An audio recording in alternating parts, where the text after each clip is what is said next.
नमस्कार, रणक्षेत्र देख रहे हैं आप। आपके साथ मैं हूं लावनी विनीत। मैं एक खास मुद्दा आज एक बार फिर से आपके बीच लेकर आई हूं।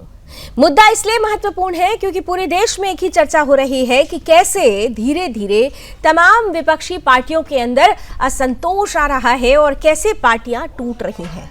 पहले ये कहानी हमने टीएमसी में देखी, ममता बनर्जी की तृणमूल कांग्रेस। फिर ये बारी धीरे धीरे आगे बढ़ती हुई महाराष्ट्र तक दोबारा पहुंची। वैसे तो जब हम महाराष्ट्र की बात करते हैं तो शिवसेना एक बार पहले भी टूट चुकी है, लेकिन दोबारा अगर यूबीटी टूट रही है तो इसके पीछे कई सवाल हैं। उन सवालों पर पॉलिटिकल डिबेट्स तो बहुत हो रही हैं, लेकिन उस पर एनालिसिस बहुत कम लोग कर रहे हैं। और इसलिए हमने आज ये सोचा कि रणक्षेत्र में आपके सामने आज किसी तरीके की कोई बहस मुबाहिस नहीं लेकर आएंगे। आज हम उन पहलुओं को, इन बिंदुओं को समझने की कोशिश करेंगे कि आखिर इस टूट के पीछे की वजह क्या हो रही है। आखिर कहां चूके ठाकरे, जिस तरीके की परिस्थिति बनी वो परिस्थिति क्यों बनी। तो एक बार फिर से जब हम महाराष्ट्र की राजनीति की बात करते हैं तो इसी राजनीति में जो भूचाल आया है, उस भूचाल में हम यूबीटी की अगर बात करें, यूबीटी ने 2022 में एक बड़ी टूट देखी थी। उद्धव ठाकरे ने एक बड़ी टूट अपनी शिवसेना को टूटते हुए देखा था और आज उसी यूबीटी में दूसरी बार बगावत की चर्चा है। खबर तो आप जानते ही हैं कि 9 में से 6 सांसद अलग राह पकड़ चुके हैं। आज संसदीय दल की बैठक थी, उस बैठक में विप तक जारी किया गया था, कंपलसरी किया गया था आना, लेकिन पहुंचते हैं केवल 3 सांसद, यानी 6 सांसदों ने राह अलग पकड़ ली है। सवाल सिर्फ सांसदों का नहीं है, सवाल उस विरासत का है जिस पर कभी हिंदू हृदय सम्राट बाला साहेब ठाकरे जी का नाम लिखा था। एक समय था जब शिवसेना में बाला साहेब ठाकरे जी का एक इशारा, एक संकेत आदेश माना जाता था। एक शब्द पर हजारों लाखों शिव सैनिक सड़क पर उतर आया करते थे। लेकिन आज उसी शिवसेना में वही शिवसेना पहले जिस तरह से विद्रोह देखकर टूटती है, विद्रोह हमने देखा, एकनाथ शिंदे गुट अलग हो जाता है, यूबीटी अलग हो जाती है, और अब जब यूबीटी जिसमें खुद हिंदू हृदय सम्राट बाला साहेब ठाकरे जी का नाम जुड़ा हुआ है, बावजूद उसके असंतोष की आवाज और टूट की कगार पर पहुंच गई है यूबीटी। तो क्या यह सिर्फ राजनीतिक टूट है या फिर उस नेतृत्व शैली की हार है जो बाला साहेब ठाकरे जी के बाद शिवसेना में स्थापित हुई है।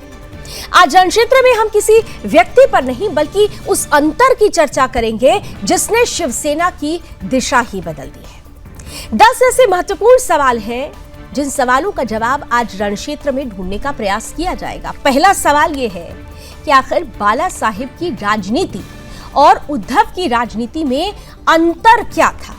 तो जब हम इस सवाल को ढूंढ रहे थे, सवाल की पड़ताल कर रहे थे, इसे समझने की कोशिश कर रहे थे, तो ये समझ में आता है कि बाला साहेब ठाकरे जी की जो चुनावी वो नेता नहीं थे बल्कि जन भावनाओं के नेता थे। उनकी राजनीति का केंद्र था हिंदुत्व, मराठी अस्मिता और आक्रामक संगठन। हिंदू हृदय सम्राट बाला साहेब मंच से बोलते थे तो कार्यकर्ता उसे आदेश मानता था, साहेब का आदेश। लेकिन साहेब सरकार का आदेश, पिता का आदेश मानकर वो निकल पड़ता था हर उस काम को करने के लिए जो राष्ट्र को समर्पित हो, जो हिंदुत्व को समर्पित हो। लेकिन यही इसके उलट उद्धव ठाकरे की राजनीति की पहचान क्या बनी? गठबंधन, समझौता, संयम और संवाद। क्या यही बदलाव शिवसेना के मूल डीएनए से टकरा गया? इस पर मंथन की जरूरत है। दूसरा महत्वपूर्ण सवाल अब आपके सामने रखते हैं। दूसरा महत्वपूर्ण सवाल यह है कि हिंदुत्व पहले या फिर सत्ता, हिंदुत्व पहले या सत्ता पहले? यह मूल प्रश्न है, यह यक्ष प्रश्न है। और आज की जो परिस्थिति बनी है उसमें इस बात को समझना बहुत जरूरी है, क्योंकि हिंदू हृदय सम्राट बाला साहेब ठाकरे जी ने तो कहा था कि हिंदुत्व उनका प्राण है। उन्होंने कभी हिंदुत्व को चुनावी मुद्दा नहीं बल्कि वैचारिक पहचान माना। लेकिन जब शिवसेना ने कांग्रेस, एनसीपी के साथ सरकार बनाई तो शिवसेना के एक बहुत बड़े वर्ग के भीतर सवाल उठने लगे। जो कार्यकर्ता दशकों तक कांग्रेस के खिलाफ लड़ता रहा, वो अचानक कांग्रेस के साथ कैसे खड़ा हो गया? क्या यहीं से वैचारिक असंतोष की शुरुआत हुई? क्या यही असंतोष बाद में शिंदे विद्रोह की जमीन भी बना? और आज भी ये जो परिस्थिति है, क्या इसी ओर इशारा कर रही है? क्या इस असंतोष का कारण भी यही मूल भावना से दूर हो जाना है? ये बड़ा महत्वपूर्ण प्रश्न है। इसी कड़ी में तीसरा एक बहुत महत्वपूर्ण प्रश्न, और वो प्रश्न स्वाभाविक है, मराठी मानुष बनाम हिंदुत्व का। क्योंकि हिंदू हृदय सम्राट बाला साहेब ठाकरे जी ने हिंदुत्व को सर्वोपरि कहा, हिंदुत्व को सर्वोपरि रखा, लेकिन आज की राजनीति थोड़ी सी बदल गई। बाला साहेब की यहां मराठी मानुष और हिंदुत्व साथ साथ चलते थे। आलोचक कहते हैं कि बाद में के वर्षों में हिंदुत्व की धार कमजोर और क्षेत्रीय राजनीति अधिक प्रमुख रही। तो क्या शिवसेना का मूल वोटर खुद को वैचारिक रूप से असहज महसूस करने लगा? क्या पार्टी का कैडर ये समझ नहीं पा रहा था कि उसकी राजनीतिक जो दिशा है वो बदल रही है, या क्या है? कोई कंफ्यूजन था? ये बड़ा ही महत्वपूर्ण प्रश्न है। चौथा और तीसरे से भी बड़ा प्रश्न ये कि बाला साहेब ठाकरे जी शिव सैनिकों के लिए नेता नहीं, परिवार के मुखिया थे। आपने अक्सर गाहे बगाए कहीं ना कहीं ये पढ़ा होगा या देखा होगा या सुना होगा कि आदरणीय बाला साहेब ठाकरे जी लगातार ये कहते थे कि हर शिव सैनिक मेरा परिवार है, और हर एक शिव सैनिक बाला साहेब जी में पिता की भूमिका देखता था। शिव सैनिक उन्हें साहिब कहता था। यहाँ साहिब का तात्पर्य पिता से, पितृत्व, बंधुत्व से था। लेकिन भावनात्मक जो रिश्ता था, क्या आज की तारीख में वो भावनात्मक रिश्ता उद्धव ठाकरे के साथ शिव सैनिक जोड़ पाया? कई पुराने शिव सैनिक आज भी कहते हैं कि बाला साहेब से मिलने के लिए अपॉइंटमेंट नहीं, अपनापन चाहिए था। उनका रिश्ता संगठनात्मक कम पारिवारिक ज्यादा था। लेकिन क्या वही भावनात्मक जुड़ाव बाद के दौर में कमजोर पड़ गया? क्या कार्यकर्ता और नेतृत्व के बीच दूरी बढ़ती चली गई? हमने कई बार ये बातें सुनी भी है। कई शिव सैनिक ये कहते रहे कि उनसे वो अपनापन दूर हो गया, वो अपनत्व दूर हो गया, जो कभी बाला साहेब जी के समय में नजर आता था। ऐसे कई सवाल हैं जो धीरे धीरे करके हम आपके सामने रखने का प्रयास करेंगे। लेकिन इन सवालों के बीच में सबसे मूल सवाल ये है कि आखिर चूक कहां हो रही है? और अगर चूक हो रही है और समय हाथ से फिसलता जा रहा है, तो समय रहते इस पर विश्लेषण और आकलन क्यों नहीं किया जा रहा है? आज कोशिश यही रहेगी। आज के खास अतिथि हमारे साथ जुड़ेंगे, उनसे आपका परिचय कराऊंगी, लेकिन उससे पहले कुछ प्रतिक्रियाएं आई हैं, आपके सामने चंद प्रतिक्रियाएं रखती हूं, और फिर आज चर्चा का ये जो विशेष संस्करण है रण क्षेत्र का, उसकी शुरुआत करती हूं। नहीं आए हैं या अटेंड नहीं किया है, हम ये मानते हैं ये पार्टी व्हिप का उल्लंघन है। करेक्ट, एकदम पार्टी का आदेश नहीं माना है, तो अभी उस मुताबिक हम उस बारे में जो भी एक्शन लेनी है वो एक्शन की शुरुआत हो गई है। उनको सौंपा दिया जाएगा, उनसे जवाब मांगा जाएगा, और हम इस दिशा में जाएंगे कि उनकी सदस्यता रद्द हो। इतना सत्ता की भूख, इतना सत्ता का प्यार कि आप संविधान को खराब कर दो, आप एजेंसीज को अपनी मुट्ठी में कर लो, आप जो भी है सबको डर का माहौल बना कर रखो, प्रजातंत्र के उसूलों को ताक पे डाल दो, तो ये तो जवाब हमें कोई डिफेंड करने की जरूरत नहीं है। हिंदू हृदय सम्राट बाला साहेब ठाकरे और हिंदुत्व के विचार से भटकने के बाद उभाटा की दुर्दशा हुई है। कल उनके 6 सांसद उनको छोड़कर गए हैं और भविष्य में और अधिक दुर्गति की संभावना दिख रही है। अब भी समय है ऐसा मैं नहीं कहूँगा, अब समय बचा नहीं, लेकिन इन्होंने अपनों के बीच में जो समय देना चाहिए था, जो समझना चाहिए था, वो नहीं दिया, और इसके कारण लोगों का भी उनसे मनमुटाव हुआ, महाराष्ट्र की जनता भी उनसे दूर हटी, और उनके सांसद, उनके एमएलए, उनके नगर सेवक भी अब उनसे दूर जा रहे हैं। तो अपनत्व क्या कम होता जा रहा है, और यही वजह है कि वो जो आइडेंटिटी, जो विरासत थी, जो पहचान थी, अगर उस पहचान को, मूल पहचान को पीछे छोड़ दिया गया तो परिवार टूट रहा है। क्या उसका कारण उसी पहचान का छूटना है, उसी अंदाज का छूटना है, उसी अपनत्व का छूटना है? आइए खुलकर करेंगे बात। हमारे साथ बेहद खास अतिथि इस वक्त जुड़ रहे हैं, स्वागत करते हैं। हमारे साथ श्री चंद्रकांत खैरे जी हैं, जो यूबीटी शिवसेना के वरिष्ठ नेता है, छत्रपति संभाजी नगर से हमारे साथ जुड़ रहे हैं। 4 बार के सांसद रहे हैं, महाराष्ट्र सरकार में मंत्री भी रहे हैं और खास तौर पर चंद्रकांत खैरे जी ने हिंदू हृदय सम्राट बाला साहब ठाकरे जी के साथ भी जीवन बिताया, उद्धव ठाकरे जी के साथ भी जुड़े हुए हैं और अभी आज वर्तमान की परिस्थितियों को भी देख रहे हैं। मैं आपके साथ बातचीत शुरू करूंगी। आपका बहुत बहुत स्वागत है और साथ ही साथ हमारे साथ रमेश ठाकुर जी हैं, जाने माने राजनीतिक विश्लेषक हैं, सामना के संपाद से जुड़े रहे हैं और खास तौर से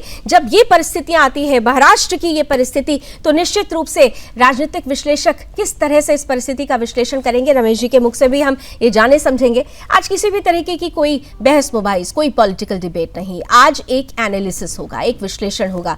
चंद्रकांत जी, मैं आपके साथ ही शुरुआत कर रही हूं और जैसे मैंने कहा भी कि आपका जीवन ही पूरी तरह से शिवसेना को समर्पित, पहले बाला साहेब ठाकरे जी, फिर उद्धव ठाकरे जी, तब और अब में एक बड़ा अंतर जो मैं आपसे समझना चाहती हूं। सबसे पहले वो अंतर आप क्या देख रहे हैं?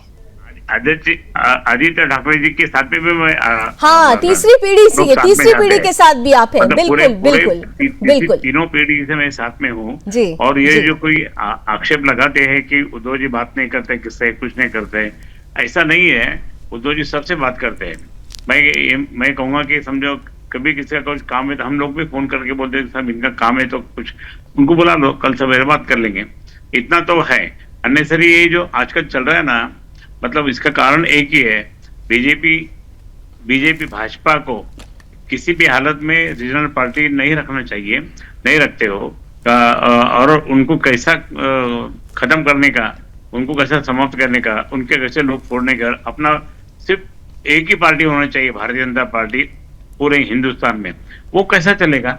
ये तो लोकशाही है, लोकशाही में ये ऐसा चलेगा नहीं। विरोधी विपक्ष चाहिए, विपक्ष ये चौथा स्तंभ है लोकशाही का, तो किसी भी हालत में ये चाहिए। अगर समझो हमारी क्या गलती हुई, हम काम कर रहे हैं सब अच्छे हैं, तो विपक्ष बता सकता है कि साहब आपका ये गलती हुई, आपने ये ऐसा ऐसा किया है, तो हम लोग सुधार सकते हैं ना कुछ, ये होना चाहिए। लेकिन मैं कहूंगा कि जो आज बाला साहब ठाकरे जी थे, बाला साहब ठाकरे जी के कारण से ही शिवसेना भाजपा का गठबंधन महाराष्ट्र में और सभी जगह हुआ था, और ये होने के कारण से भारतीय जनता पार्टी आगे गई थी। उस समय भाजपा शिवसेना के साथ में थी, लेकिन बहुत डाउन थी वो। अभी इतने आगे बढ़ गई है, बढ़ने का कारण मोदी जी भी होंगे। तो मोदी जी को किसने बचाया?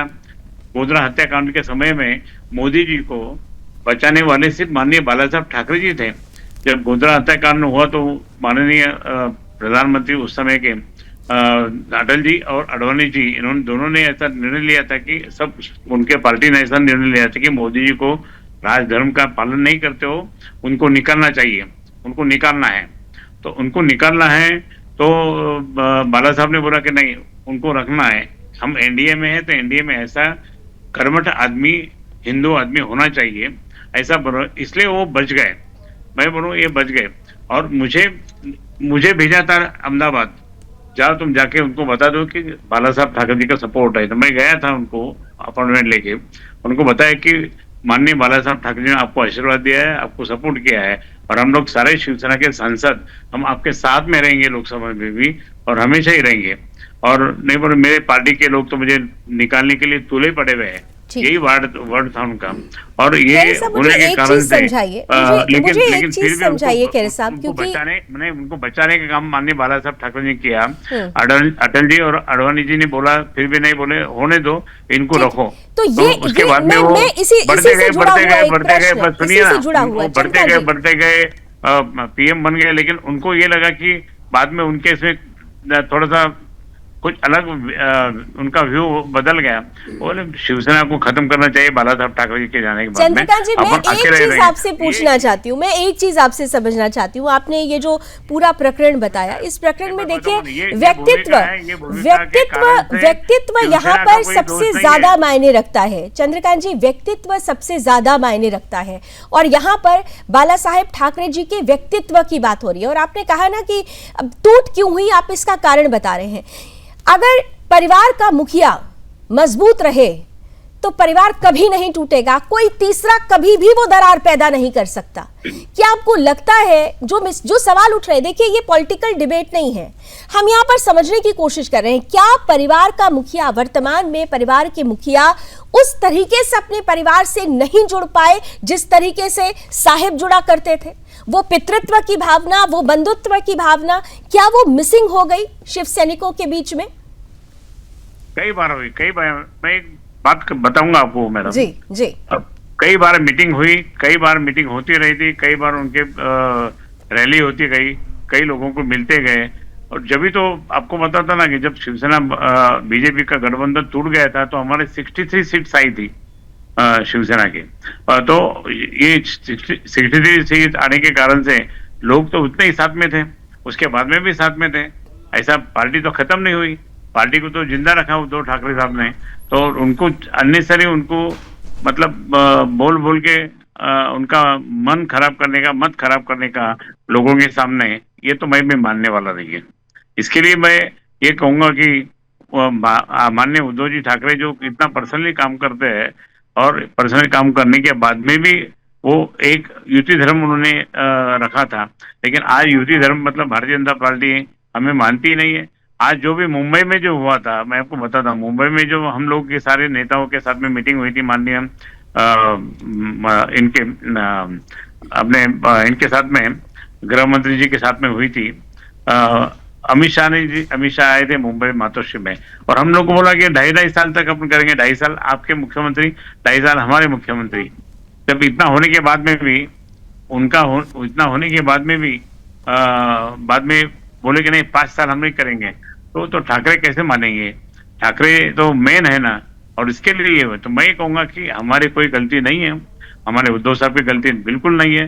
उद्धव साहब भी सबसे मिलते रहते हैं, तो मैं तो इतना पुराना आदमी, मैं बाला साहब के साथ में तो काम फिर किया। सांसदों में इतना असंतोष क्यों है? 9 में से 6 सांसद नहीं आते हैं, पार्टी विप जारी करती है, नहीं आते हैं। ये तक अभी जो भी जी टूट फूट हुई है शिवसेना में, वो तो पैसे के कारण से हुई है, उनको पद के कारण से हुई है, चेयर के कारण से हुई है। तो मैं कहूंगा कि ये सब सारी बातें जो है वो लोगों को लालच लग गई। हमारे में यहाँ इसके पहले सांसदों को सांसद इलेक्शन में, लोकसभा के इलेक्शन में कभी पैसे लगते नहीं थे, कोई भी इलेक्शन में पैसे नहीं लगते थे। अभी शिंदे जी और माननीय देवेंद्र जी, इनके कारण से पैसा इतना बढ़ते गया, इतना बढ़ते गया। ये अभी तो नहीं, अभी इसके आगे नहीं, चंका जी आप बहुत वरिष्ठ नेता हैं। मैं सुनिए मेरा, हाँ पता, अच्छा ठीक है, बोलिए। नहीं, इसके आगे तो ऐसा हुआ कि अभी हमको तो बाजू कर दिया, लेकिन अभी शिंदे जी और देवेंद्र जी, इनका कंपटीशन रहा, कौन आगे बढ़ेगा, कौन महाराष्ट्र में। देखिए ये वर्तमान में ये राजनीतिक आक्षेप है और ये प्रासंगिक हो जाता है जब परिस्थितियां ऐसी बनती हैं। लेकिन इसके पीछे की जो पटकथा है, जिस पर विश्लेषण करने की जरूरत है, मुझे लगता है कि उसको हमें कहीं पीछे नहीं छोड़ना चाहिए। आरोप प्रत्यारोप की राजनीति, रमेश जी, आरोप प्रत्यारोप की राजनीति, ये राजनीति की जो प्रक्रिया होती है उसका सबसे महत्वपूर्ण अंग होते हैं आरोप और प्रत्यारोप। लेकिन जब आत्ममंथन और आत्मविश्लेषण की जो सबसे ज्यादा जरूरत होती है, आज की तारीख में क्या आत्मविश्लेषण करने की जरूरत है? ये जो टूट है, क्या इसकी वजह सिर्फ और सिर्फ जो आरोप लगाए जा रहे हैं, जिस तरीके की बातें आ रही हैं, वो आरोप ही हैं, या इसके पीछे कुछ और मूल वजह है? देखिए, मुझे लगता है मूल जो सब्जेक्ट है, मूल विषय ये है, कहते हैं ना कि बदलाव प्रकृति का देन होती है, बदलाव होता रहता है और हर पार्टी अपने आप को रिफॉर्म करती है। अब एक पता चला, जो 40 साल पहले जो व्यक्ति होता था वो धोती कुर्ता पहनता था, उसका अगर बेटा आ गया वो जीन्स पहनता है, फिर उसके बाद में बदलाव होता रहता। मुझे लगता है जो राजनीतिक पार्टियां हैं हिंदुस्तान के अंदर, जो क्षेत्र जिनको हम कहते हैं, उन्होंने अपने आप को बहुत बड़ा प्रचारित कर दिया था कि हम ही हम हैं, हमारे अलावा कुछ नहीं है। उनको सत्ता चाहिए होती थी, लेकिन सत्ता उसी के पास रहती है जिसके पास संगठन होता है। जब आप संगठन पे ध्यान नहीं दोगे, संगठन के लोगों पे ध्यान नहीं दोगे, तो यही हर्ष होता है। और रही बात, मुझे लगता है कि इसमें 2 चीज़ें, अभी जो सांसद साहब बोल रहे थे, पूर्व सांसद साहब, उन्होंने तो अच्छी बात कही। इसमें तोड़ फोड़ मैं ज़्यादा नहीं कहूँगा, इसमें पैसा और पावर, 2 चीज़ें ऐसे धड़े हैं जिन्होंने बहुत ज़्यादा बड़ा खेल करा है। हाँ, ये बात हो सकती है कि शिवसेना में कुछ लोग नाखुश रहे हों, जैसे उनको कहा जा रहा है कि उनकी इच्छाएं पूरी नहीं की जा रही थी, आकांक्षाएं पूरी नहीं की जाती है, लेकिन एक हो सकता है, दो हो सकता है, तीन हो सकता है, पूरी पार्टी तो नहीं हो सकती है। पूरी पार्टी के अंदर तो इतना विद्रोह नहीं हो सकता है।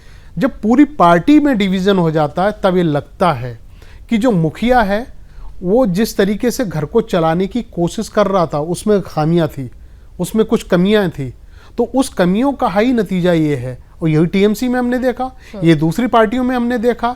लेकिन दूसरी बात ये है, अगर आप कंपेयर करो, क्योंकि महाराष्ट्र की जो राजनीति है मैं कहता हूँ दूसरे राज्यों से बहुत अलग है। वो क्यों अलग है? शिव सैनिक का दौर हमने देखा है, जब बाला साहब हुआ करते थे उनको सत्ता का कभी मोह ही नहीं रहा। उन्होंने कभी ना प्रधानमंत्री बनने की कोशिश करी, ना वो सीएम पीएम कुछ भी बनने की कोशिश नहीं।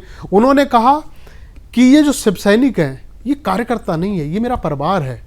और उन्होंने अपनी जो आइडियोलॉजी थी वो हिंदुत्व की जो राजनीति थी वो करते थे। इसके अलावा वो डगमगाए नहीं, वो सीधे चले कि मेरा एक ही एजेंडा है, हिंदुत्व हिंदुत्व हिंदुत्व। अब उसको भारतीय जनता पार्टी ने कॉपी कर लिया। अब आपने कॉपी करने का उनको मौका क्यों दिया, सबसे बड़ा सवाल ये निकलता है। उसमें अगर आप ये देखो, अब बात आ जाती, एक चैप्टर यहाँ क्लोज हो जाता है, दूसरा शुरू हो जाता है कि जो मौजूदा जो शिव सैनिक हैं, चाहे उद्धव साहब हों, आदित्य साहब हों या उनकी पूरी जमात हो, ये जब आइडियोलॉजी से ये समझौता करते हैं कि सत्ता तो हमें चाहिए, संगठन का आप ख्याल नहीं रखोगे। अब सत्ता चाहने के लिए किसके पास जा रहे हो? कांग्रेस के पास जा रहे हो। उस कांग्रेस के साथ में जिसके 36 का आंकड़ा का रहा है सालों से, उस एनसीपी के पास जा रहे हो जिसको आप और आपके नेता फूटी कोड़ी देख के नहीं सुहाते थे। आपने यहाँ पे ये लगा कि सत्ता पाने के लिए आपने ऐसी विचारधारा से समझौता कर लिया जिसको जो मूल जो खाटी के जो शिव सैनिक हैं वो पसंद ही नहीं करते हैं। दिक्कत यहाँ से शुरू हुई। अब एकनाथ शिंदे जब बाहर निकलते हैं, जब वो कहते हैं कि मेरे अंदर ये पीड़ा है, दूसरा शिव सैनिक कहता है नहीं, आपके अंदर की जो पीड़ा वो मेरे अंदर की पीड़ा है। पीड़ा ये है हमारी जो आइडियोलॉजी है उसको खंडित कर दिया गया है। ठीक है साहब, खंडित कर दिया गया। अब कौन सी आपको आइडियोलॉजी चाहिए? हमें आइडियोलॉजी वही चाहिए हिंदुत्व की। और हिंदुत्व की राजनीति कौन कर रहा है? भारतीय जनता पार्टी कर रही है। Very good. फिर उनको लगता है कि एक तो हमें आइडियोलॉजी मिल रही है, दूसरी बात पैसा भी मिल रहा है, पावर मिल जाए तो भला कोई क्यों ना छोड़ के जाए, वो सब चले गए। ठीक है, यानी खैरे साहब अगर पूरी परिस्थिति को समझा जाए, खैरे साहब अगर आप पूरी परिस्थिति को समझे तो ठीक है, पावर और पैसे का खेल है, लेकिन आइडियोलॉजी इससे तो कॉम्प्रोमाइज कोई नहीं करना चाहेगा। आप मैं खुद आपसे पूछती हूँ कि आप तो बहुत पुराने शिव सैनिक रहे हैं, आपने तो वो दौर और आज का दौर भी देखा है। तो इस दौर में जब आइडियोलॉजी पीछे छूट रही थी और सत्ता का जो मोह था वो जब आगे आ रहा था, मातोश्री की जो संस्कृति थी जो बदल रही थी वो संस्कृति, क्या आपका दिल नहीं टूटा था उस वक्त? मैं बताऊंगा मैडम, कुछ भी हुआ तो भी समय समय बदलता रहता है। समय के कारण से हम लोग उसी समय से बदलना पड़ता है। बाकी तो ये जो आइडियोलॉजी है हमारी शिवसेना की, माननीय उद्धव जी ने वही आइडियोलॉजी पकड़ी थी। रही बात कांग्रेस और एनसीपी के साथ में जो बात हुई, वो जब भारतीय जनता पार्टी ने हमको बाजू में कर दिया और वो खुद स्वयं वो करना चाहे तो सरकार कैसे बनेगी? फिर हमारे भी कम थे, उनके भी कम थे, तो सरकार नहीं बन रही थी। खैरे साहब, दिल पर हाथ रखकर बताइएगा कि अगर बाला साहेब ठाकरे जी, हिंदू हृदय सम्राट बाला साहेब ठाकरे जी आज जीवित होते तो क्या वो कांग्रेस के साथ गठबंधन करते? मैं कभी नहीं करते। उन्होंने तो ये कहा आपने खुद सवाल का जवाब दे दिया। तो जो आइडियोलॉजी जिससे कॉम्प्रोमाइज कर लिया गया, तो एक सच्चा शिव सैनिक, मैं ये नहीं कहती कि आज उद्धव जी के साथ जो जुड़े हुए हैं वो सच्चे शिव सैनिक नहीं, आप लोग तो शिव सैनिक नहीं, पूरी शिवसेना की नींव है, आप लोगों ने शिवसेना को शिवसेना बनाया है। लेकिन ऐसे समय में जब ये गठबंधन हुआ तो हो सकता हो कि बहुत सारे लोगों के मन में जो असंतोष था वो असंतोष अब धीरे धीरे निकलकर सामने आ रहा है। तीसरी पार्टी वो कोई भी हो, उस पार्टी को तो अवसर आप लोगों की तरफ से ही दिया जा रहा है ना, कि हाँ परिस्थिति, राजनीति में परिस्थिति का फायदा उठाया जाता है, तो मौका तो आप ही दे रहे हैं। खैरे साहब, मैं आपको बताऊंगा कि परिस्थिति से अनुसार आगे बढ़ना पड़ता है तो बढ़े। उस समय जब भारतीय जनता पार्टी ने हमें बाजू कर दिया और उन्हें खुद स्वयं करना चाहिए, करने के लिए तैयार हो गए और हमको बाजू में कर दिया, तो बाजू में करने के बाद में हम तो खाली बैठे थे 15-20 दिन, सरकार नहीं था। शरद पवार जी ने ये कहा कि सरकार ऐसा छोड़ नहीं सकते आप, जनता को मदद करना चाहिए, जनता के लिए काम करना चाहिए। तो इसीलिए आप कुछ अब गठबंधन ऐसा बनाएंगे जैसा पुलोद गवर्नमेंट था पहले अपने पास, उसमें भारतीय जनता पार्टी भी थी पुलोद में, और हम लोग ऐसा करेंगे कि पुलोद के जैसा करने के बाद में हम लोग सरकार बनाएंगे। तो सरकार बनने के समय में फिर सीएम कौन बनेगा, तो सीएम बोले आप बनाए, नहीं मैं नहीं बनूंगा, मेरे शिवसैनिक को देंगे। तो मेरे शिवसैनिक को देंगे तो शिवसैनिक नहीं बोले, हमारे जितने जो मंत्री रह चुके 5-5, 6-6 टाइम, वो कैसे मानेंगे उनको, इसलिए आप रहेंगे तो सब चलेगा। और माननीय उद्धव साहब मुख्यमंत्री बने और उद्धव साहब ने बहुत अच्छा काम किया, बहुत अच्छा काम किया। वो उस समय में सभी धर्म के लोग साथ में थे, ऐसा नहीं कि जात हिंदू अलग, मुसलमान अलग, ये अलग वो अलग, ऐसा कभी नहीं, सब साथ में थे। ये आइडियोलॉजी जो थी माननीय बाला साहब ठाकरे जी की, जब हमारा सरकार था 95 से 2000 तक का, उस समय वो भी आइडियोलॉजी ऐसी थी कि कोई धर्म को हम हिंदुत्व यही राष्ट्रीयत्व, लेकिन किसी धर्म पे अन्याय नहीं करना है। ये जो भूमिका थी हिंदुत्व को पीछे नहीं किया गया, हिंदुत्व को पीछे नहीं किया गया, और साहिब ने कभी भी सत्ता का मोह नहीं रखा। अगर जनता के लिए काम करना है तो उनका ये कहना था कि जरूरी नहीं है कि सत्ता साथ में हो। अगर परिवार मान लिया महाराष्ट्र की जनता को, तो परिवार के लिए सत्ता की आवश्यकता नहीं है। कई बार उन्होंने ये बातें अपने संभाषण के दौरान भी कही है। मैं आपसे जो पुरानी यादें हैं उस पर भी थोड़ा बात करूंगी, और रमेश जी भी हमारे साथ जुड़े हुए हैं राजनीतिक चश्मे से। ये जो पूरी परिस्थिति है आगे क्या कहती है, सवाल अभी भी मूल रूप से बने हुए हैं। कुछ सवाल ऐसे हैं जिनका जवाब अब हम ढूंढने की कोशिश करेंगे, क्योंकि मातोश्री की संस्कृति की बात होती है तो कहा जाता है कि मातोश्री की संस्कृति बदल गई, इसलिए ये परिस्थिति बनी। क्योंकि एक समय था जब मातोश्री सत्ता का दरबार नहीं, शिव सैनिकों का घर मानी जाती थी। बाला साहेब और उनका परिवार शिव सैनिकों के लिए भावनात्मक केंद्र था। लेकिन समय के साथ क्या मातोश्री और कार्यकर्ताओं के बीच दूरी बढ़ गई? क्या संगठन के भीतर संवाद कम हुआ? हालांकि अभी खैरे साहब कह रहे हैं कि किसी भी तरीके का कोई संवाद कम नहीं हुआ, लेकिन परिस्थिति इस ओर संकेत जरूर दे रही है। और क्या इसी दूरी ने बगावतों को जन्म दे दिया? एक और महत्वपूर्ण सवाल है, सवाल कॉर्पोरेट मॉडल बनाम कैडर मॉडल का, जिसकी चर्चा अभी राजनीतिक विश्लेषक रमेश ठाकुर जी ने भी की। क्योंकि संगठन का मजबूत होना जरूरी होता है। हिंदू हृदय सम्राट बाला साहेब ठाकरे जी की शिवसेना शाखाओं पर चलती थी। शाखा प्रमुख जनता के बीच रहता था, स्थानीय मुद्दों पर लड़ता था। लेकिन क्या बाद में शिवसेना का संगठन धीरे धीरे कैडर आधारित आंदोलन से मैनेजमेंट आधारित पार्टी बन गया? क्या जमीनी कार्यकर्ता को लगा कि उसकी जगह सत्ता समीकरणों ने ले ली है? ऐसे में एक सवाल और है, सवाल ये कि शिवसेना की शाखाएं क्या कमजोर हुई हैं? कभी मुंबई में कहा जाता था कि पुलिस स्टेशन से पहले शिवसेना शाखा पहुंचो, शाखा ही शिवसेना की ताकत थी, शाखा ही शिवसेना की पहचान थी। लेकिन क्या समय के साथ शाखाओं की भूमिका कम होती चली गई? आइए खैरे साहब से ही ये समझ लेते हैं, क्योंकि संगठन की बात होती है। चंद्रकांत खैरे जी, संगठन की बात होती है और कहते भी है कि आप अगर संगठनात्मक रूप से एकजुट हैं, उसकी शक्ति को समझते हैं, तो टूट हो ही नहीं सकती। ये जो शाखा मॉडल का कॉन्सेप्ट था, क्या साहिब के जाने के बाद से वो मॉडल, वो कॉन्सेप्ट खत्म हो गया? और ये भी एक क्या असंतोष की वजह माना जा सकता है? चंद्रकांत खैरे जी, मैं आपको कहूंगा कि माननीय बाला साहब ठाकरे जी जब भी 1966 में 19 जून को, यानी कि कल उनका हम लोग 60 साल हो रहे हैं, तो उस समय से उन्होंने ये कहा था कि शाखा गली वार्ड में शाखा स्थापन करने का, और वहां से 80% लोगों की सेवा, समाज सेवा, और 20% राजनीति, ऐसा शुरू करके लोगों की समस्या, लोगों के भावना, लोगों को मदद करना, ये काम शुरू होगा था। और ये आज भी होगा कि शाखा मुंबई में जो वार्ड वाइज शाखा हुई थी, बाकी महाराष्ट्र में भी जगह जगह वार्ड वाइज शाखा हुई, कोई तालुका वाइज शाखा हुई, कोई अलग अलग ऐसे प्रदेश शाखा हुई। शाखा के माध्यम से हमारे इमेज थे, मतलब हमारा नेटवर्क बहुत जबरदस्त था, और अब आज भी है। माननीय उद्धव जी ठाकरे आज कई बार शाखाओं को विजिट करते हैं।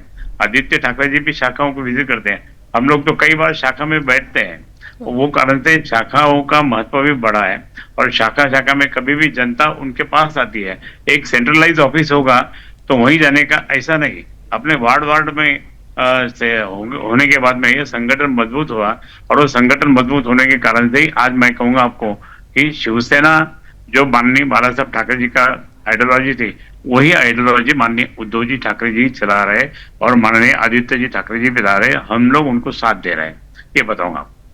ये आपने बड़ी महत्वपूर्ण बात कही, लेकिन पुनः मेरा प्रश्न वहीं आकर लौट आता है कि अगर इतनी मजबूती है तो फिर ये असंतोष क्यों?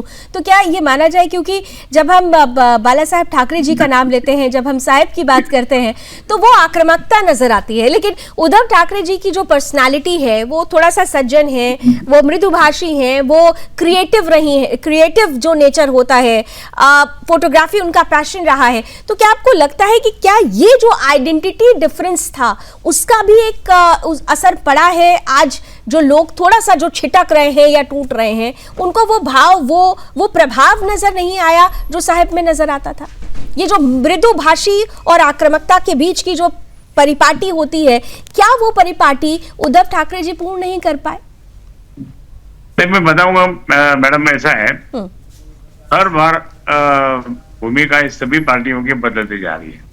जैसा माहौल हो जाता है पूरे देश भर का, जैसा माहौल अपने स्टेट वाइज हो जाता है, शहरों का मामला जो माहौल बदल जाता है, उसी तरीके से आजकल हम लोग करते हैं। हम लोग हर बार हम मारामारी नहीं कर सकते, हर बार हम आक्रामकता नहीं दिखा सकते, क्योंकि हम लोग जब सत्ता में आने के बाद में बहुत सी बातें थोड़ी बदल गई है। लेकिन आज मैं कहूंगा कि ये बातें जो है, आज भी आक्रामकता शिवसैनिकों के वजह से बहुत है।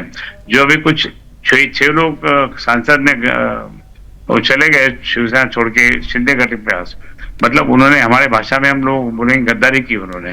तो गद्दारी करने के कारण से अभी उनके इलाके में वहां के नागरिक और शिवसैनिक भी आक्रामकता से उनके पुतले जला रहे, उनके पुतले फूंक रहे, उसके बाद में उनके वहाँ जोर से आंदोलन कर रहे हैं। ये तो आक्रामकता हमारी कभी नहीं हुई। हिंसा से मतलब मेरा नहीं था, मेरा मतलब था कि सही तो सही, गलत तो गलत, हाँ तो हाँ, ना तो ना, ये थे साहब। क्या ये चीज उद्धव ठाकरे जी में मिसिंग है? क्योंकि कई बार ये देखा गया कि कई मुद्दों पर कॉम्प्रोमाइज जैसी परिस्थिति भी बनी। तो क्या ये जो शिवसैनिक जो छिटक रहे हैं उनके मन में ये आया कि ये तो कॉम्प्रोमाइज वाली स्थिति हो गई है?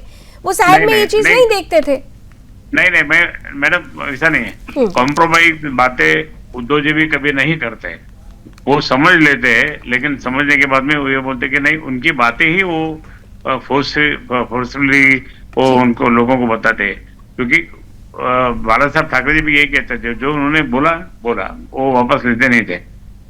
इतना उस समय था, लेकिन अभी आजकल की परिस्थिति में उतना नहीं चल सकता, और यही कर सकते कहते भाई मैं ये बता रहा हूँ, ये मेरी भूमिका है, ये भूमिका समझा के बोलते हैं सामने वालों को कि भाई ऐसा समझ लो।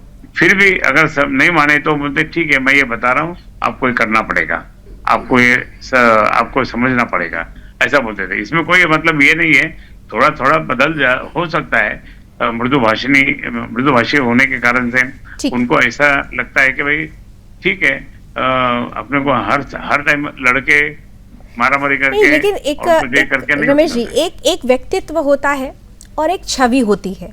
जब हम हिंदू हृदय सम्राट बाला साहब ठाकरे जी की बात करते हैं तो उनकी व्यक्तित्व और उनकी छवि आज की, तब से लेकर अब तक, वो एक रूपता नजर आती है।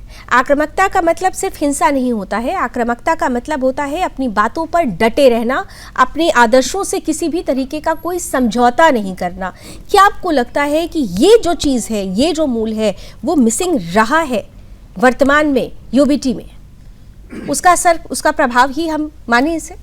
देखिए, बाला साहब की अगर व्यक्तित्व की अगर आप कंपेयर करते हो अगर ठाकरे जी से, तो बहुत अंतर मिलेगा आपको। उनके अंदर आपने आक्रामकता बोली, मैं तो कहूँगा एग्रेशन था वो, अपने सही कहा, वो हिंसात्मक नहीं थे, हिंसक नहीं थे। उनसे लोग डांट भी खाते थे, खूब डांटते थे वो।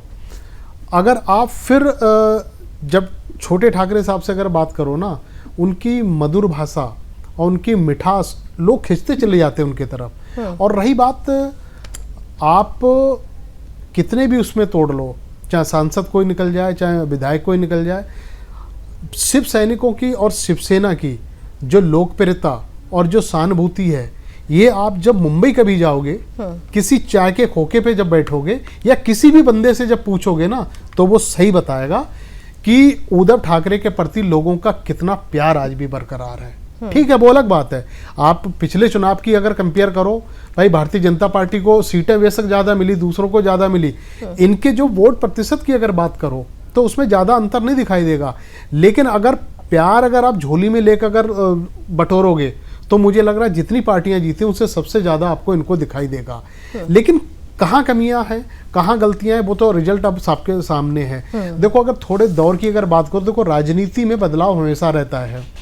77 की इमरजेंसी के बाद में कांग्रेस का क्या हाल हुआ, जब राजीव गांधी जी जब आते हैं तो 400 का नारा तो अब पार करने की बात होती है। बिल्कुल, उस समय बिल्कुल, 400 का नारा पार हो गए थे। उस कांग्रेस को और आज कांग्रेस के अगर बहुत अंतर है और इस अंतर को स्वयं को समझने की जरूरत है। बहुत बहुत धन्यवाद, आप हमारे साथ जुड़े। चंदन खैरी जी, आपका भी विशेष धन्यवाद। रमेश जी, आपका भी विशेष धन्यवाद। बहुत बहुत धन्यवाद, आप हमारे साथ जुड़े। कहां चूके हमने बहुत महत्वपूर्ण बिंदु रखे, विश्लेषण अब यूबीटी को करने की जरूरत है। करिएगा जरूर, शायद आज कोई हिंट आपको मिल जाए और ये टूट बच जाए। फिलहाल रण क्षेत्र में अभी बस इतना।